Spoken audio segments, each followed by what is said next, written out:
საღამომშვიდობის მეგობრებო, მოგესალმებით. მოკლედ დღითი დღე ძალიან დინამიურად იცვლება მოვლენები ახლო აღმოსავლეთში და არა მარტო ახლო აღმოსავლეთში, პრაქტიკულად სრული გეოპოლიტიკური ცვლილება ხდება ჩვენს თვალწინ. და მინდა ამაზე ცოტა ხანი გაგესაუბროთ. ნუ ახლა რა თქმა უნდა საქართველოში არც ალიათ ამ ყველაფრისთვის, იმიტომ რომ ვიღაცა გაერო თუ ისა ეუთოდან ჩამოსულა ხალხი და რაღაც იქ ვიღაცა დაჭერილი გამოუშვითო სინდისის პატიმრებიო, უკნიდან განათლებულებიო, ოჯახურიო ღირებულებების კანონი გააუქმეთო, იქ პლუსო სქესის შეცვლაზეო პრობლემები ნუ გაქვთ და მოკლედ რა ტრადიციულად ახლა არ იცვლება ეს უკნიდან განათლებულების მოთხოვნები და ამიტომ სხვა პრობლემა საქართველოს არ უდგას. ამიტომ ჩემნაირი მოცილები ვინც ახართ, ვინც სხვა პრობლემებზე საუბრობთ, აი ამ გრანდიოზული თემების გარეთ, რაც საქართველოში ხდება, თქვენ მინდათ გაგესაუბროთ ახლა ამ საკითხებთან დაკავშირებით, პარალელურად ჩვენი სამყარო, ასე რომ ვთქვათ, ჩვენი რეგიონის ირგვლივ როგორ იცვლება გეოპოლიტიკა და როგორ ხდება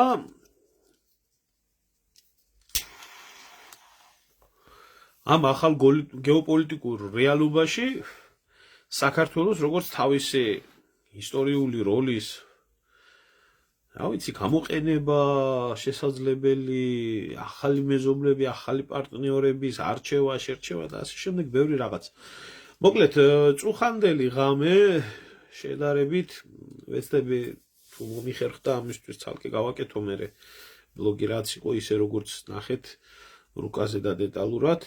შედარებით ირანელებისთვის შედარებით მშვიდი იყო, რასაც ვერ ვიტყვით, რომ მშვიდი იყო ამერიკელებისთვის, ებრაელებისთვის და მოკავშირეებისთვის. საერთოდ. იმიტომ რომ გუშინ კატასტროფული დანაკარგები ჰქონდათ ამერიკელებს. არა მარტო ხმელეთზე და სახმელეთო ბაზებთან დაკავშირებით, არამედ ჰაერშიც. გუშინ იძულებული გახდნენ ამერიკელები, რომ დაედასტურებინათ ის, რაც ვრცელდებოდა მთელი ამ ხნის მანძილზე ინფორმაცია. ეს არის საჰაერო ტანკერი, რომლის მისიაც არის ჰაერში ხომალდებისთვის ბენზინის მიწოდება და მომარაგება. განსაკუთრებით ამ მომენტში არის ეს თვითმფრინავების საჭირო, როდესაც რეგიონის აბსოლუტურად ყველა სამხედრო ბაზა დაწყებული ისრაელიდან დამთავრებულია ომანამდე, ცეცხლის ალში აქვს გახვეული ირანს, იძულებული არიან ეს 200 თვითმფრინავი ჰაერში ყავდეთ და პერიოდული ცვლები გააკეთონ, ამიტომ ამ ავზების გადასხმა ჰაერში არის სასიცოცხლოდ მნიშვნელოვანი, უფრო უსაფრთხოდ გრძნობენ თავს, რადგან ამხელა მანძილზე უწევთ ოპერაციების ჩატარება, ამიტომ ამ თვითმფრინავებს აქვს სასიცოცხლო მნიშვნელობა. გუშინ ერაყის საჰაერო სივრცეში ერთი ასეთი ამერიკული საჰაერო ტანკერი ჩამოაგდეს და მეორე დააზიანეს. რომელმაც რისვა უაგლახით მიაღწია ისრაელამდე და იქ ისრაელში დაჯდა, თუმცა მწყობრიდან გამოვიდა და საბრძოლო ოპერაციებს გამოეთიშა. ეს არის ძალიან სერიოზული დარტყმა და დანაკარგი ამ დროისთვის, რა თქმა უნდა, შემცვლელს მოახერხებენ რაღაცას მონახავენ, მაგრამ უკვე საბრძოლო დანაკარგებში ეს არის ძალიან დიდი დანაკარგი. დაღუპული არის, რა ვიცი, ზოგი ინფორმაციით 4 პილოტი, ზოგი ინფორმაციით 6 პილოტი, არ ვიცი ახლა ზუსტად რამდენი შეიძლება იყოს.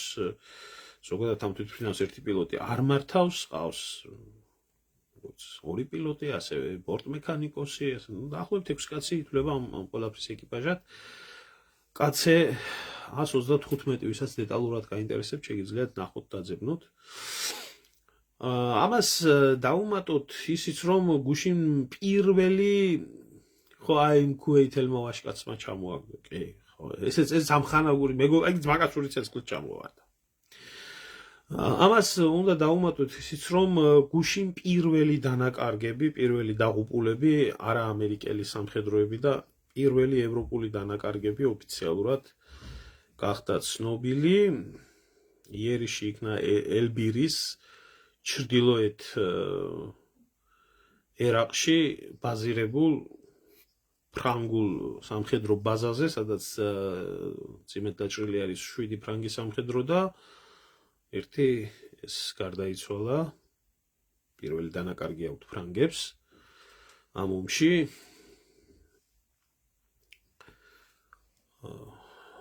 ახლა რაც შეეხება იქ ბაზირებულ სხვა სამხედროებს, ძალიან სერიოზული გეოპოლიტიკური ცვლილება ხდება და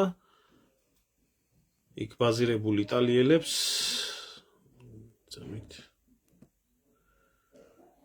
გავრცელდა აგერ Wall Street Journal-მა გავრცელა ეს ინფორმაცია, რომ იტალიელებს უკვე გამოყავთ ერაყში დისლოცირებული თავიანთი სამხედრო ბაზა და 151 სამხედრო, იმიტომ რომ მათი ბაზებიც ირანის ცეცხლის ქვეშაა, როგორც ზღვაზე, ასევე ხმელეთზე, ამიტომ იტალიელი სამხედროები დატოვებენ რეგიონს. ეს კიდე ერთი მანიშნებელი იმასთან მიმართებაში, რომ ბნელი დაჟანგული აიათოლას რეჟიმის ირანი როგორც ცვლის და აფორმატებს გეოპოლიტიკას. ეს იქნება უკვე პრაქტიკულად მეორე შემთხვევა, როდესაც ირანის მოთხოვნას უკვე გამოეხმაურენ ევროპული ქვეყნები. პირველი ნაბიჯი იყო ესპანეთიდან, რომელმაც ელჩი გაიწვია და გააძევა თავისი ისრაელის ელჩი გააძევა ესპანეთიდან, ასევე მეორე შემთხვევა უკვე, როდესაც სამხედრო ბაზები გაყავთ თვითონ ამერიკელებს, ევროპელებს უკვე ბაზიდან, საფრანგეთშიც დიდი ამბები არის აწეული, მაგრამ ეხლა ფრანგების ამბავი ცოტა სხვანაირადაა, ვნახოთ რა იქნება, როგორ იქნება. ფაქტია, რომ რეგიონს იტალიელი სამხედროები დატოვებენ. ეს ჩრდილოეთ ერაყში, ეს სამხედროები გაჩნდნენ თავის დროზე ქურთისტანის ვითომ დასახმარებლად, იქ არიან ამერიკელები ძირითადად ამერიკელები არიან, ბრიტანელები არიან, ფრანგები არიან, კანადელები არიან, გერმანელები არიან, სხვათა შორის გერმანელების ოღონ ბაზას დაიბომბა ამ შემთხვევაში იორდანიაში, ვითომ ისლამური სახელმწიფოს წინააღმდეგ საბრძოლოდ. ეს ორი შემთხვევა, ეს ძლევამოსილი ნატოს ჯარისკაცები ტოვებენ პირველივე დაბომბვაზე და მსხვერპლის მოლოდინში ტერიტორიას, ამბობენ ეს ჩვენი ომი არ არის. ამას რა თქმა უნდა სიონისტების მართულ ჯორჯიულ ტელევიზიაში, დიდი მადლობა გიორგი, რა თქმა უნდა ამაზე საუბარი ზედმეტი არის. პარალელურად რომ გქონდეთ წარმოდგენა, დღესასწაული გქონდათ ირანში, ვინც არის ჩემი ტელეგრამის არხზე ვიდეოებსაც ნახავდა, ირანის პრეზიდენტი და ირგვლივ უამრავი ირანელი თეირანში შეკრებილები არიან და მიუხედავად, როდესაც პარალელურად ჰაერში მიმდინარეობს ისრაელის და ამერიკელების ავიაცია, დღესასწაულს ჩვეულებრივად აღნიშნავენ და ჩვეულებრივად ხვდებიან ხალხს. ეს კიდევ ერთხელ აჩვენებს იმას, რომ ირანის ხელისუფლება არანაირ მანდრაჟში და არანაირ კანკალში და არანაირ შიში არა, აი ამათგან განსხვავებით, ეს ისე ცნობისთვის, მაინც რო იცოდნენ ჩვენმა უკნიდან განათლებულმა საზოგადოებამ, რომელიც წამლავენ ახლა კეზერავიზიებით და ამგენით, რა ქვია, ტევ პირველებით და ამით ხალხ ნორმალურ ხალხს კონდეს ინფორმაცია თუ რა ხდება. ინფორმაციის ფლობა ასე დროს არის სასიცოცხლოდ მნიშვნელოვანი, ამიტომ შემოგვიერთდით ტელეგრამის არხში, რომელიც სპეციალურად აი ამ კრიზისებისთვის არის გაკეთებული, რომ ეს ინფორმაცია იყოს ადამიანებისთვის მიწოდებული, ხვალზე არავინ არ იცის, ვინ სად აღმოჩნდება და რა იქნება. ასევე დღეს დილას პოსტი, რომელიც დავწერე წუხანდელი მოვლენებიდან გამომდინარე, შეიძლება ამას ზოგიერთისთვის დიდი მნიშვნელობა არ კონდეს, ვერ მიხვდეს და ესე შემდეგ, მაგრამ აი ახლა მე გაჩვენებთ რეალობაში რაც ხდება. ეს არის ბაჰრეინი, პატარა კუნძულოვანი სახელმწიფო, რომელიც უმდიდრესი სახელმწიფო არის სპარსეთის ყურეში და აქ უკვე დაიწყო ანტისახელმწიფო, ანტისამმართველო გამოსვლები. თავის დროზე ეს კუნძული იყო ირანის საკუთრება, მერე როგორც შევიათ ანგლოსაქსებმა ეს კუნძული დაიპყრეს, იქ ადგილობრივ მოსახლეობას 55% შიიტია, 45% სუნიტი არის ხო და დაუსვეს სუნიტი, ასე რომ ვთქვათ, მთავრობა, ავტობიბლომად იყო, ბაზები განათავსეს, სტრატეგიულად მნიშვნელოვანი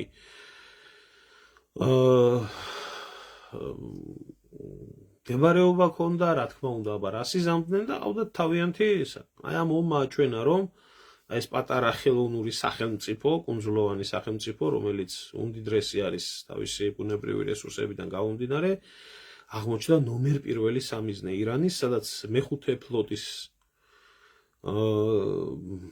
სამხედრო ბაზა ბაზირებს და ერთადერთი ხიდით უკავშირდება საუდის არაბეთს. განსაკუთრებით მასირებული ცეცხლის ქვეშ არის მოქცეული, ამიტომ მოსახლეობა ითხოვს, რომ ბაზა იქნას გატანილი და ხელისუფლება იქნას შეცვლილი. ირანში გაიღვიძა ძველმა სენტიმენტებმა ამ ყველაფერთან მიმართებაში და ეს კუნძულიო უნდა დაუბრუნდეს ირანსო, ესეთი აზრიც გამოითქმის და ეს ადგილობრივმა მოსახლეობამ უნდა გადაწყვიტოსო. ეს როდესაც დავდები ჩემს გვერდზე, კატასტროფული ისტერიკა მოყვა ამას. ესეთი ისტერიკები საერთოდ ჩვევიათ უკნიდან განათლებულ საზოგადოებას, ამ ტროლ ზაოდს, რომლებიც სახელებით და გვარებით, ქართველების სახელებით და გვარებით ინიღბებიან, სინამდვილეში საერთოდ არ არიან ქართველები და ეს ჩვეულებრივად წარმოადგენს ამ უცხო ქვეყნის სპეცსამსახურების აგენტურას, რომლებსაც აქვს შექმნილი ასეთი ხელოვნური ნიკები, გეცოდინებათ თქვენც და რომლებიც ვითომ სოციალურ ქსელში საზოგადოებრივ აზრს ქმნიან, ატყდა ერთი წივილი, კივილი, ისტერიკა. არა ერთი ადეკვატური პასუხი არ იყო, იმიტომ რომ ეს არის უბედურების მომასწავებელი, რაც ახლა ბაჰრეინში ხდება რეგიონისთვის, იმიტომ რომ ირანის წახენებულ ულტიმატუმთან დაკავშირებით, რომ რეგიონიდან იქნას გაყვანილი ამერიკული სამხედრო ბაზები და რეგიონიდან იქნას მოცილებული ყველანაირი საფრთხე ირანის მიმართებაში, იგივეს გულისხმობს, რომ რეჟიმები, რომლებიც ზუსტად ამ სამხედრო ბაზების, როგორც აფხაზეთში და სამაჩაბლოში რეჟიმები, რომლებიც დგას რუსული სამხედროების შტიკებზე, ისე დგანან იქ აი ამ შტიკებზე, ასე რომ ვთქვათ. აქედან გამომდინარე, ხვალდაზე იქ რომ ამერიკული ბაზა არ იქნება, რადიკალურად იქნება შეცვლილი მდგომარეობა და ვინ შეცვლის, ეს კიდე ცალკე საკითხავია. მე არ ვამბობ, რომ ახლა ყველგან ისლამური რევოლუციის ექსპორტები განხორციელდება და რაღაცა, მაგრამ ის სიტუაცია, რაც ხდებოდა ახლო აღმოსავლეთში, სპარსეთის ყურეში, აღარ იარსებებს, აღარც ეკონომიკურად, აღარც პოლიტიკურად, აღარც სამხედრო ძალთა ბალანსით. ამიტომ აი ეს ქერის ორმოდ გადაქცეული ეს სპარსეთის ყურე ძალიან დიდი უბედურების მომტანი გახდა და გახდება კიდე. და ეს კიდევ ერთი მაგალითი არის აი ამ დასწირებული ხალხისთვის, გამომხდარი რომ იყვნენ და ნატო გვინდა, ამერიკული სამხედრო ბაზები გვინდა, დიახ, ბაზები უნდა იყოს. მადლობა ღმერთს, რომ საქართველოში არ გაიხსნა რომელიმე სამხედრო ბაზა. უკვე დიდი ხნის წინ იქნებოდა დაბომბილი. თურქეთში გუშინ კიდე დაფიქსირდა ინჯირლიკის მიმართულებით რაკეტების გაშვება, ხმას ვერავინ ვერ იღებს. კიდე ერთხელ გეუბნებით, ვერავინ ვერ იღებს ხმას. ეს არის ებრაელების და ეს არის ამერიკელების გეგმაც, რომ თვითონ ასე აფეთქონ რეგიონი, აიყოლიონ სხვა ქვეყნები და ამ სხვა ქვეყნების ძალით მოახდინონ ირანში სიტუაციის შეცვლა, მაგრამ კვარა ადგილობრივ მოსახლეობას იმის ჭკუა, რომ ამ ნაბიჯზე არ წავიდეს, იმიტომ რომ ამ ნაბიჯზე წასული რეგიონი ნიშნავს განუწყვეტელ ომს და ჯობია ეხლა მოითმინონ, ვიდრე სამუდამო ომში ჩაყონ წვერი. მაგის საკმაოდ დიდი განათლება გააჩნიათ და გამოცდილება გააჩნიათ. და რაც შეეხება იმას, რომ ზოგიერთი ბრძენი ქართველი თუ აზერბაიჯანელი ბლოგერები ამტკიცებენ, რომ რაკეტამ რო გადმოკვეთა იმ ქვეყნის სუვერენიტეტი დაარღვია და ასე შემდეგ ამ ხალხს ავიწყდება რომ ირანის სუვერენიტეტსაც შეეხო ის სამხედრო ბაზები, რომელიც სამხედრო ბაზებიც განთავსებული იყო ამ ქვეყანაში და რომლებიც ირანის წინააღმდეგ მოქმედებდნენ. მათ შორის შეიძლება საბრძოლო შენაერთები არ ყოფილიყო და შეიძლება ბრძოლა არ ყოფილიყო. რატო ადეხილი ინჯერლიკზე ერთი ამბავი. ინჯერლიკის ბაზაზე განთავსებულია სარადარო სისტემა, რომელიც სარადარო სისტემაც ირანის ცას თუ არ აკონტროლებს, დიდ ნაწილს ფარავს. ამიტომ მათ ჭირდებათ, რომ რა ჭირდებათ, ირანელებს ჭირდებათ, რაც შეიძლება მეტი რადიოლოკაციური სადგურები დააბნელონ და მათ რო ეს შეუძლიათ ძალიან კარგად გამოჩნდა, როგორ დააბნელეს ეს მილიარდობით, ათობით მილიარდობის ქონება, მაშინ რა ქვია, ეგრეთ წოდებული სარაკეტო ფარები, რომლებსაც ქმნიდნენ აი ირგვლივ ტერიტორიაზე. ამიტომ საქართველოში მარტო ამერიკული რადარიც რო ყოფილიყო, რომელიც ირანზე მოახდენდა იმის, რა ქვია, საჰაერო სივრცის დაკვირვებას, უკვე აქ რაკეტები იქნებოდა ჩამოყრილი და უპილოტო თვითმფრინავები ბევრად მეტი. ასე რომ შემოკარგებო, მე არ ვიცი საერთოდ რუსთავი 2-ზე, იმედზე და იმაზე მე არ უყურებ ამ ყველაფერს, რა ინფორმაციით კვებავენ ამ ხალხს, მაგრამ ის კი ნამდვილად შემიძლია გითხრათ, რომ საქმე ნამდვილად უკუღმა არის, ვიდრე ქართველი უკნიდან განათლებული საზოგადოება ისურვებდა. ნამდვილად უკუღმა არის, ნამდვილად დღეს გახდა ცნობილი, როდესაც რამოდენიმე თვის წინ ამერიკელები თხოვდნენ ავღანეთში ბაგრამის საავიაციო ბაზის იჯარით აღებას თალიბებს და პირადად ტრამპიც იყო ამ ყველაფერში შარეული. ატყდა საქართველოში ერთი ამბავი, რომ რაში უნდა დაჭირდეთო ავღანეთშიო ეს ბაზებიო, რატო უნდა დაჭირდეთო. მაშინვე იყო ლოგიკური, რომ ირანზე აპირებდნენ შეტევას და იმისთვის ჭირდებოდათ აღმოსავლეთის მემართულებიდან და თალიბებმა უთხრეს უარი. თალიბებმა უთხრეს, აი როგორი ხისტი უარი, იცი? აი რაც კი იფიქროთ ესეთი რაღაცაო და დღეს გადაუხადა მადლობა ირანის ხელისუფლებამ, რომ ძალიან კარგი ქენითო, რომ არ განახორციელეთო ბაზის გადაცემა თუ არა, სამწუხაროდ მეზობლებიც ვიქნებოდით გადაკიდებული ერთმანეთში. და ჩვენც მოგვიწევდაო მაგ ბაზის დაბომბვაო. აი ამის მოტანა შეუძლია რეგიონში ამერიკულ სამხედრო ბაზებს. ეხლა რა შეიძლება მეორე საკითხს. გუშინ არჩიბალდ მეკეშთან მქონდა ვიდეო ეთერი, ვინც ნახეთ, ვისაც არ გინახიათ, ძალიან საინტერესო იყო, თუმცა ვრცელი კი იყო, მაგრამ საინტერესო თემებზე იყო საუბარი. შეგიძლიათ ნახოთ აქაც მაგ დადებული გვერდზე და YouTube-ის არხზეც. რაში არის ახლა აქ საქმე? ნავთობის კრიზისი, რომელიც კატასტროფულად უკვე ნელ-ნელა თან უფრო თვალხილული ხდება,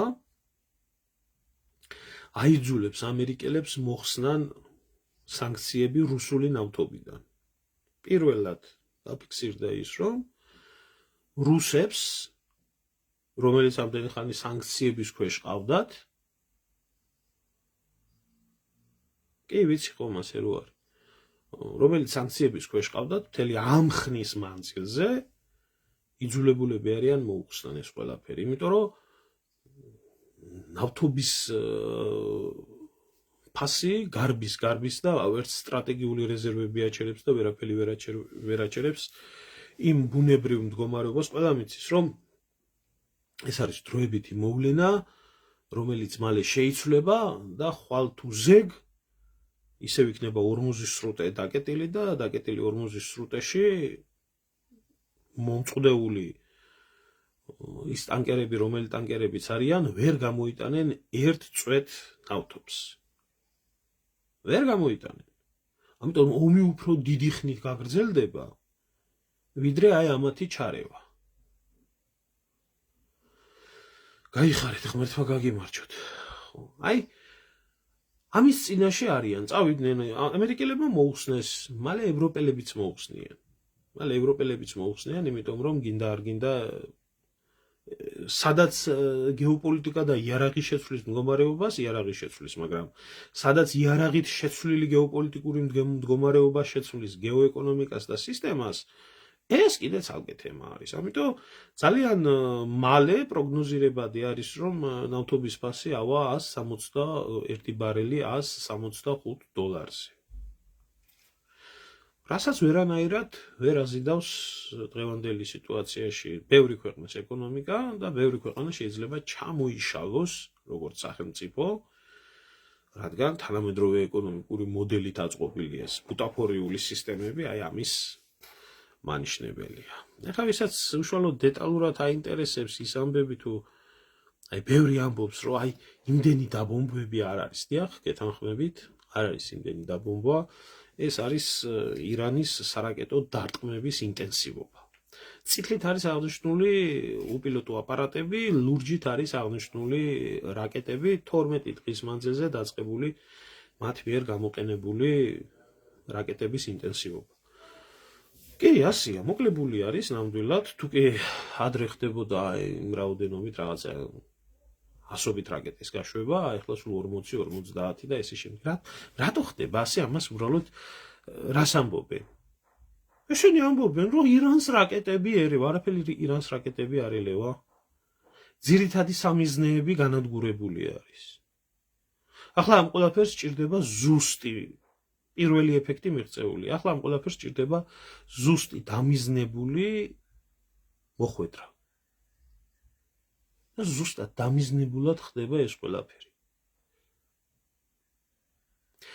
ბაჰრეინში შეცვლილი მთავრობას ექნება დომინოს ეფექტი. ეთანხმებით. ეს როგორც არაბული გაზაფხულის მოვლენები იქნა, როგორც ცეცხლის ეს გადადებული, ზუსტად ასე იქნება. თურქეთშიც შეიძლება იქნას ბევრი რამე. ანუ მოკლედ ამ ომმა შეიძლება ეს გახდა უკვე რეგიონალური ომი. ეს არ არის მარტო როგორ არის? იქ ცალკე ლიბანი არის ჩართული. ამერიკელი სამხედროების გარდა ფრანგი სამხედროებიც იღუპებიან. ომი უკვე მასშტაბურია გამხდარი.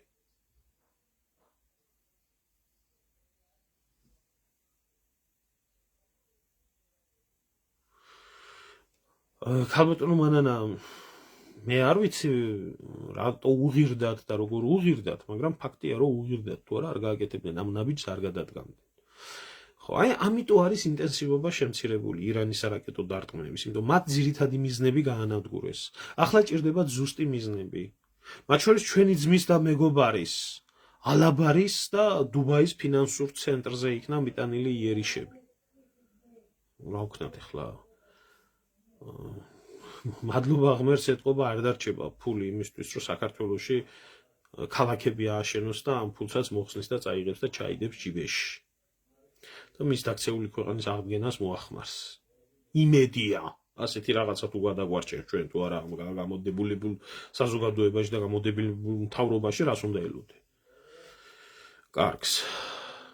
ამიტომ ესა რაც შეეხება რაკეტების რაოდენობას, რაკეტების რაოდენობა, როგორც იყო ძალიან მინიმალური ისეთი თავშეკავებული შედარებით გათვლებით, რომლის ცნობაც ამათ არ უნდათ, ირანს ჰქონდა დაახლოებით 40,000 რაკეტის მარაგი. ეს 40,000 რაკეტის საცავები იყო მთელი ქვეყნის მასშტაბით გაფანტული და დაწყობილი, რომ ომის შემთხვევაში ყოფილიყო დეცენტრალიზირებული ყველაფერი. რა თქმა უნდა, რუსეთის წისქვილზე ასხამენ წყალს. გაგიმართოთ ღმერთო. ამიტომ 40,000 რაკეტის გასროლა არ მომხდარა და არ დაგავიწყდეთ ის, რომ ირანს სარაკეტო წარმოება თავისი გააჩნია იმპორტს არ ახორციელებს და შეუძლიათ აწარმოონ ომის პარალელურად რაკეტები. პალესტინას თუ შეუძლია სადღაც ჰამას თუ შეუძლია სადღაც იქ ღაზის სექტორში, ბუნკერში აწარმოოს, ამ ხელა უზარმაზარ ქვეყანასაც შეუძლია რომ აწარმოოს. ხო, აი კითხვა იყო ამერიკული F-18-ის დანაკარგზე. კი, ამერიკელებს კიდე ერთი თვითმფრინავი F-18 აქვს დანაკარგი, მაგრამ F-18 არ დაკარგულა ომში. განიცადა ავარია, პილოტი გადაარჩინეს, მაგრამ დაშვების დროს ავიამზიდზე არის მაგის ვიდეოც შემოგზავნით ტელეგრამის არხზე და ნახეთ. დაშვების მომენტში აბრაამ ლინკოლნზე, ავიამზიდზე მოხდა ტექნიკური შეცდომა, სამუხრუჭე ვერ დაიჭირეს და თვითმფრინავი დაიკარგა. გადავარდა წყალში, თუ პილოტი გადარჩენილია კი. მაგრამ თვითმფრინავი დაიკარგა. ეს არასაბრძოლო მდგომარეობაში საბრძოლო ერთეულის დანაკარგი არის, რომელსაც არანაირი მნიშვნელობა არ აქვს საერთო ჯამში იმის გარდა, რომ ტექნიკური და სამხედრო თვალსაზრისით რომელიმე იარაღმა დააზიანა თუ არა, მხოლოდ და მხოლოდ ეს თორე ახლა ჰაერში მოწინააღმდეგის რაკეტა გახედავს თუ წყალში ჩავარდება და ვერ მოახდენს გამოყენებას, ეგეც არანაირი მნიშვნელობა შედეგი ერთი აქვს. თვითმფრინავი არ არის, იარაღი არ არის, პილოტი კი ბატონო გადაარჩინეს. ამიტომ ეს ომი ჯდება ძალიან, ისა რა ქვია, ძვირი და ძნელი და ამ ყველაფრის ფონზე ირანი აჩვენებს, რომ ის ცდის ახალ რაკეტებს. მათ შორის ბოლოს იქნა გამოყენებული რაკეტა ხეიბარი. აი ამათი ხეიბარ ტვინს რო ჭირდება ისეთი ის, რომელიც აქამდე არ გამოყენებულა. რომელსაც ტონიანი ტროტილის თავები გააჩნია, 1000 კილოგრამიანი ამფეთქები გააჩნია. ისრაელში მოქმედებს ტოტალური ცენზურა ყველაფერზე. მაგრამ ვერანაირად ინფორმაცია ამის შესახებ ვერ დაიმალება და მაინც ჟონავს. თუ რა უბედურება ხდება იქ. ამიტომ შემოკარგებო, გასაგებია ჩვენ Facebook-ში ვცხოვრობთ და არა რეალურ იმაში, მაგრამ რეალობა ესეთია. ტრამპმა რომ გამარჯვება გამოაცხადა, ახლა კლოუნი რა სიტყვის აქვს მნიშვნელობა? აქვს ამას მნიშვნელობა? ჰიტლერს რო გამოეცხადებია 45 წელში თავი გამარჯვებულად, ისტორია დაწერდა ამას და რეალობაში მოხდებოდა. ამათმა შეიძლება კანონმდებლობით მზის ამოსვლა და მზის ჩასვლა შეცვალონ, მაგრამ ეს იმას ნიშნავს, რომ ასე მოხდება?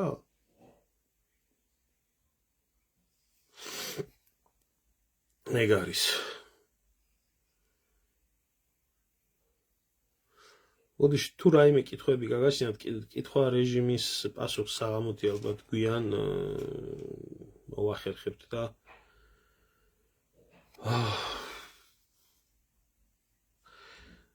სიმართლე საფრანგეთს რომ იწვდეს რაკეტები მაგდენი, არ ვიცი ახლა სიმართლე გითხრა, 3000 კილომეტრის რადიუსის რაკეტები გააჩნიათ. 3000, აი საფრანგეთი უფრო შორსა. თუმცა თვითონ საფრანგეთის კოლონიები არის ახლოს და სამხედრო ბაზები არის ახლოს, სადაც დაბომბვა შეუძლიათ.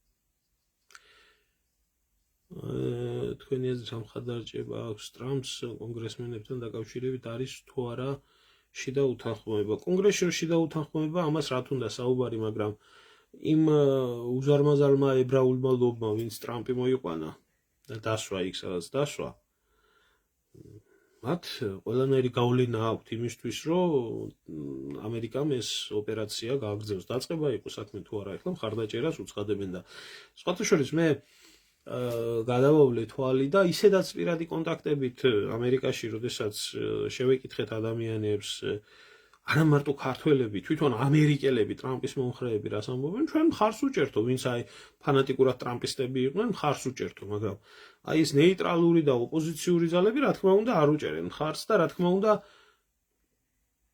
ეს ყველაფერი იქნება გამოყენებული, ყველაფერი გამოჩნდება მალე არჩევნებზე. ეს არჩევნები მალე ახლოვდება როგორც ისრაელისთვის, ასევე ამერიკისთვის. ამიტომ კარგად ესმით მათ, რომ ამ სამხედრო კამპანიაში დამარცხება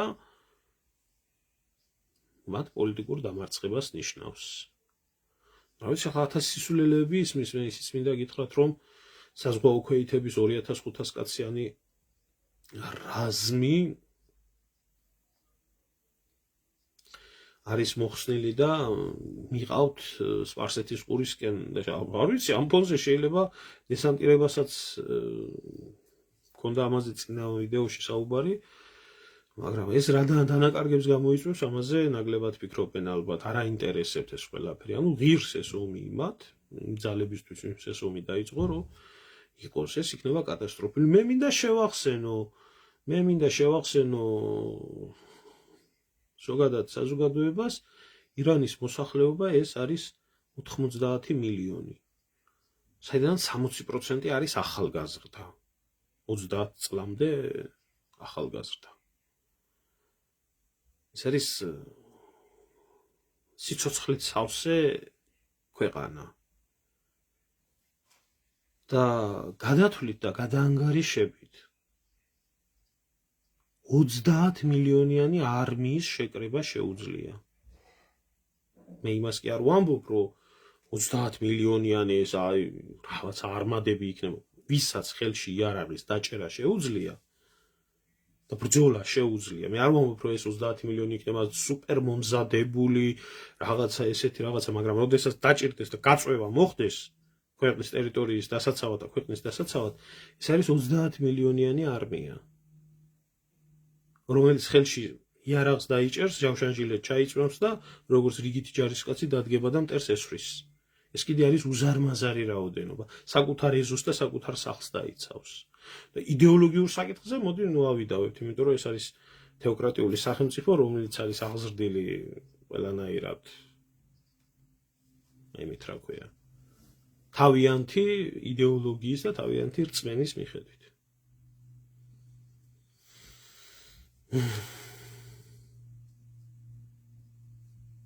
კი ბატონო 2008-ში სააკაშვილმაც გამოაცხადა გავიმარჯვეთ, მაგრამ სამწუხაროდ გავიმარჯვეთ, ნეტა მართალი ყოფილიყო.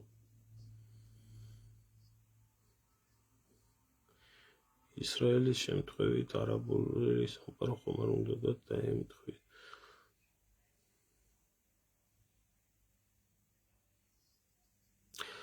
არ ვიცი ახლა სამყარო ხომ არ ვერ გავიგე გოგიტა ცოტა კითხვა და თუ დამიზუსტებ კარგი იქნება, ანუ ისრაელს და არაბულ სამყაროს რას გულისხმობ ვერ გავიგე. ხომ აქ პარტიზანულ ომზეც არ არის საუბარი, იცით, ანუ პირისპირ ამ ხელა ცოცხალი ძალის რეზერვის შექმნა შესაძლებელია. მე ამას ვამბობ თეორიულ ვარიანტს. ხო, თეორიული ვარიანტში 30 მილიონიდან 2 მილიონიანი არმიის ძლიერი სრულფასოვანი არმიის ფორმირება უპრობლემოდ არის შესაძლებელი. 2 მილიონიანი არმია კიდე თავისი პროქსი ძალებით და თავისი გავლენის ქვეშ მყოფი დაჯგუფებებით ერაყში, იემენში, ბაჰრეინში, ლიბანში, სირიაში და ასე შემდეგ, საერთოდ რო შეცვლის ახლო აღმოსავლეთს ხმელეთზე, ქვევით რაც ხდება, ამაზე ვინმეს უფიქრია?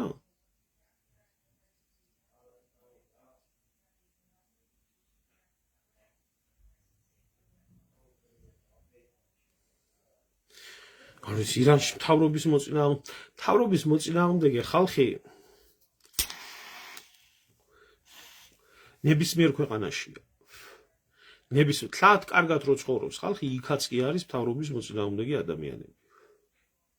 თუმცა შეერთებულ შტატებში ბევრია. რათაც მეტი არის მოსახლეობა, მით მეტი არის, თქვათ, 90 მილიონის 1%, 9 მილიონი ადამიანია, ხო, 8 მილიონი და რაღაცა არის, ხო? ეხლა წარმოგიდგენია თქვენ, რადგანაც 1%-ს უნდა რაღაცა ცვლილებები, 99% ამას მიიღებს? არ მიიღებს. მთლიანად ნავთობმომპოვებელი ქვეყნები ხომ არ უნდათ ჩაიგდოთ ხელში. ახლა ფაქტია ის, რომ ირანის ნავთობის ხელში ჩაგდება, ამათ ყველაზე მეტად უნდა და დანარჩენი ქვეყნები მეტნაკლებად ვასლები არიან და ჩაგდებულები არიან და მეტნაკლები გავლენის ქვეშ არიან, მაგრამ მთლიანად როგორ გააკონტროლებენ ამ ყველაფერს? ესენი ვინც მაგას ფიქრობს, რომ თუნდაც იდეაში ქონდა მსგავსი რაღაცა, რომ ირანი დისტანციურად ემართა, ის დისტანციურად ყველაფერი და მხოლოდ ისრაელში ყოფილიყო მშვიდობა და ამერიკაში და ამერიკელი სამხედროები ამაში არ შეარეულიყვნენ, იმას ვერ წარმოუდგენია, რაზე არის ლაპარაკი. შეიძლება რაღაცა გინდოდეს, მაგრამ როგორ შექმნი შენ იქ ადგილობრივ მმართველობას? ჯერის ძალა უნდა დაამხო, დაამარცხო, გაანადგურო, მერე შენი დასვა, ახალი სისტემა აწყო და უნდა ამსახურო. ეს რო გააკეთო, უნდა დაამარცხო.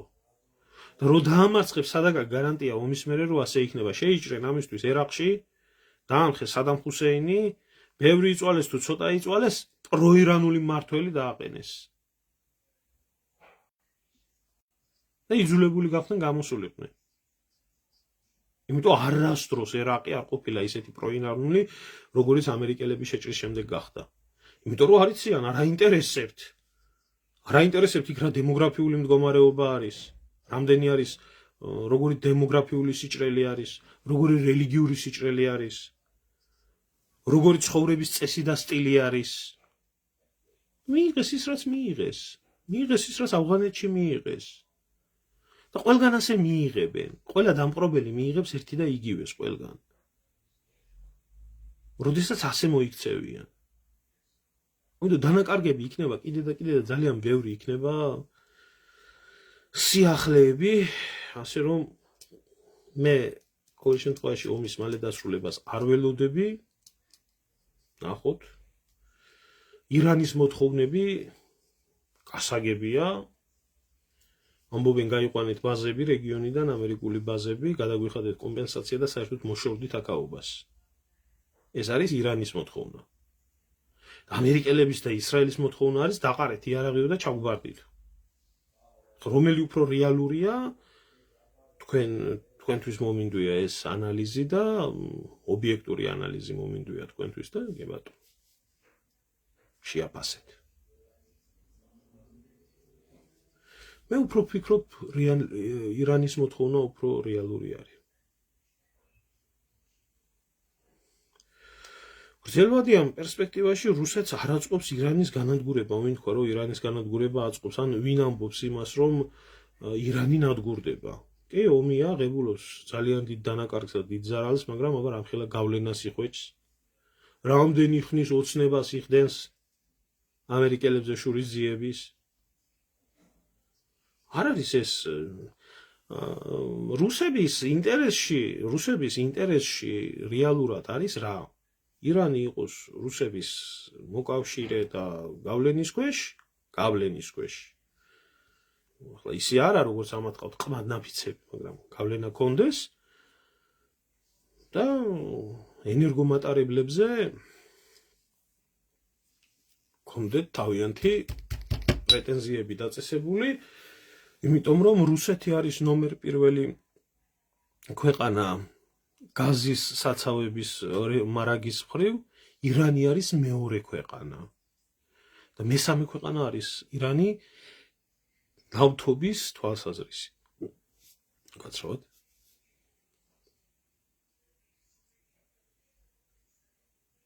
მესამე ქვეყანა არის.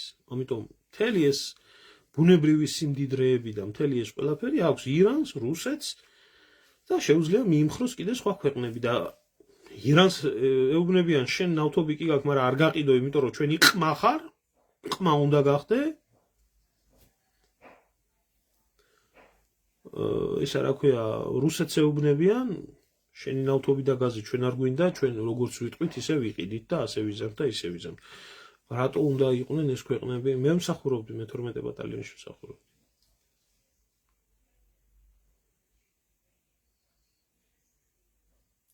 ხო, თქვენ რო იყოთ ამათ ადგილზე რა? და ამ ღარიბმა გაღატაკებულმა მართლა გადმონაშთმა, წარსულის გადმონაშთმა ევროპამ უნდა გადაუწყვიტოს ირანს და ამერიკამ უნდა გადაუწყვიტოს რა გაყიდოს რუსეთმა, რა გაყიდოს ირანმა და სხვა მდიდარმა ქვეყნებმა და ეს უნდათ ამათი ცხოვრების, ამათი წესებით ცხოვრება არ უნდათ, რა თქმა უნდა. ამიტომ არის რუსების ინტერესში, რომ ეს ომი გახანგრძლივდეს, მეტი დანაკარგი კონდეს ისტორიულ მოწინააღმდეგეს, შეერთებულ შტატებს, მეტი ზარალი მიადგეს მის მოწინააღმდეგეს შიგ ევროპას. და კიდე სხვა ბევრ მის არასასურველებას, რა ქვია. რა თქმა უნდა. ნავთობი გაქვს, ყველაფერი გაქვს. შენი ინტერესები გაგაჩნია და არავინ გაძლევს მისი გაყიდვის და სარგებლობის უფლებას და გეუბნებიან რაღაც პატარა ბავშვით თავში გირთყამენ ხელს. წარმოიდგინეთ, წარმოიდგინეთ, რუსეთის ხელა იმპერია ხართ? გაქვთ ნავთობი, გაქვთ ყეტყე, გაქვთ ყველაფერი, გაქვთ კბილებამდე შეიარაღება, გაქვთ უდიდესი რესურსი, ყველაფერი აქეთ-იქეთ და გეუბნებიან შენ რადგანაც ქართველი ხარო და შენი ინტერესებიო, ჩვენ ინტერესებს არ ემთხვევა და წადიობი ძიაო, შენგან არც ნაყიდი გვინდა, არც გაყიდული გვინდაო და შენ ჩვენ ჭკუაზე არ დარბი ხარო და ხო გადაუარა და ხო შეჭამა და ხო ჩანთქა ის ევროპას და ის ამერიკას. ის ატომური ბომბები 9-ჯერ იქნებოდა ჩაცვენილი ამერიკაში და ევროპაში. აიღეთ ირანი, ვინ ჩემი ფეხები არის, აგერ 57 წელს შექმნილი ისრაელი, რომელიც სტალინმა შეუქმნა მადლად ამ უმადურებს. როდესაც აქ საქმე გაქვთ საერთოდ 6000 წლოვან სახელმწიფოზე, მაგრამ 2700 წლოვან იმპერიაზეა აქ საუბარი. როგორც იმპერიის ფორმატში. გუშინდელი ერთი მუხის ხისგან შექმნილი ეპშტეინის რეჟიმი ცდილობს გადაუაროს, არ გადაუვლის. იემენის შეიარაღებული ძალები რა არიან? ესაა ჩვეულებრივი ირანული გავლენის ქვეშ მყოფი შეიარაღება. დიახ, ის ჩემი ძმა იყო. დიახ, გაიხარეთ. ხო. ამიტომ ეს ხდება, ეს გეოპოლიტიკა იცვლება. იმაშია საქმე. ხო, ახლა რა ვქნათ, ახლა ქალბატონო, ახლა ხალხი რო ქუჩაში დგას და დიდება ისრაელს გავიძახეს და სიკვდილი აიათოლას და ამას შემდეგ და ასე შემდეგ და ისე შემდეგ, აი ახლა რო გაძვირდება ეს ფასები ნავთობზე, საჭმელზე, სასმელზე, ბენზინზე, ყველაფერზე, ისრაელის საელჩოს და ამერიკის საელჩოს მიადგენენ ჩეკებით გადაგვიხადეთ თქვენი წარმოებული ომის გამო ისედაც გაძაღლებული ცხოვრება კიდევ უფრო და უფრო გაგვიძაღლდაო. აი ეს უნდა მაგ ხალხს. მაგ ხალხს ფეხებზე კიდია, მოდით ამერიკელებიდან დაფინანსება ფული და ზიელს ვამენ ჭამენ.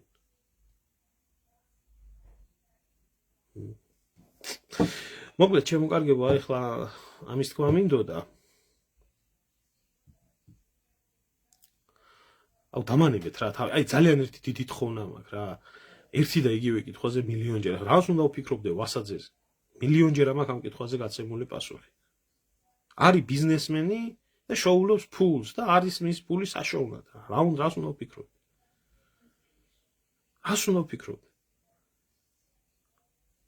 ჭირდება ეროვნული ნიშა იმისთვის, რომ ვითომ კაი კაცის სახელი კონდეს. რა ამას ვერ მიხვდა ქართველიერი? სად იყო გერმანია, რა ქვია? არაბიზაციის დამემის ამბავზე, მადლობას უხდიდნენ ქოცები. კაი კაციაო, არაფერში არ ჩაერიაო. რაცა იმას ვფიქრობ, რა დამატებულს არაფერს არ ვფიქრობ. სუფრის ტრადიციას კითხულობდა ეგერ მაშინ მე სტუდიაში ფეხზე გადადები.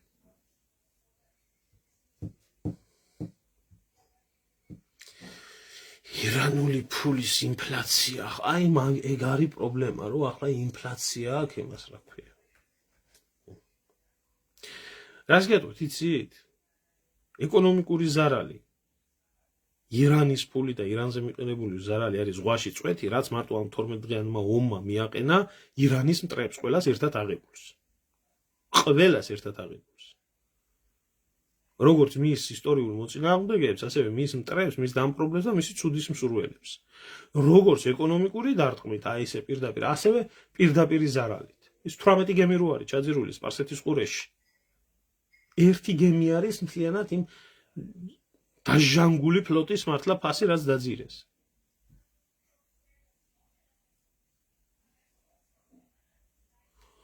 ებრაელები, ტოლვილები არ არიან, ებრაელები აქაურების მეპატრონეები არიან, ჩემო ძმაო.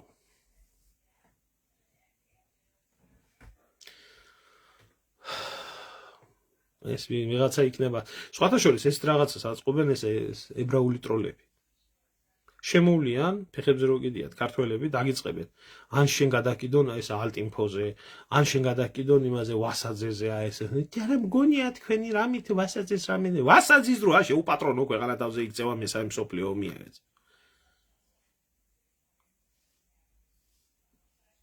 და დაგიწყებენ ზოგს რო გულწრფელად აინტერესებს, მაგრამ ეს ერთმანეთის გადაკიდა მთელი ტროლზაუდი სულ ურიების ისა.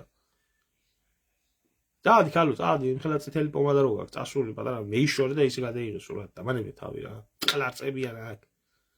ერთი ისა რა ქვია, ეროვნული სარდალი და მეორე შენ ხარ ეს ქართველი ქალის ისა ეტალონი კიდე.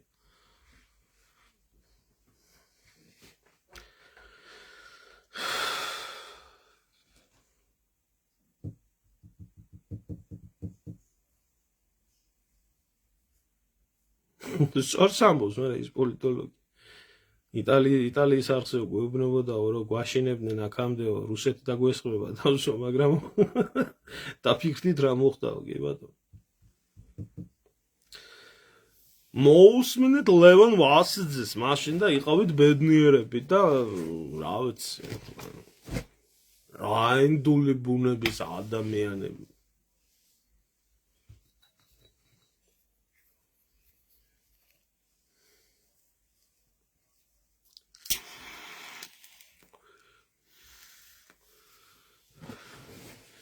ვასაძე იქნება თუ სხვა იქნება, ჩემს არანაირი მნიშვნელობა არ გააჩნია, ვინც ჩემი ქვეყნის ხალხის შეცდომაში შეყვანას შეეცდება და მოტყუებას და ტვინის არევას და მე ემასავით, რა ქვია, უტარო დანასავით დაიკარგება და ცრემლები წამოუვა და კომბლებს დაიკავებს ხელში და მე ცრემლები წამოუვა და ტირილი წავა სახში.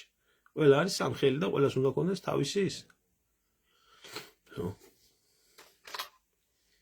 ეროვნულები, ეს ეროვნულები მართლა გამომივიდნენ აქ იმით, რა ქვია.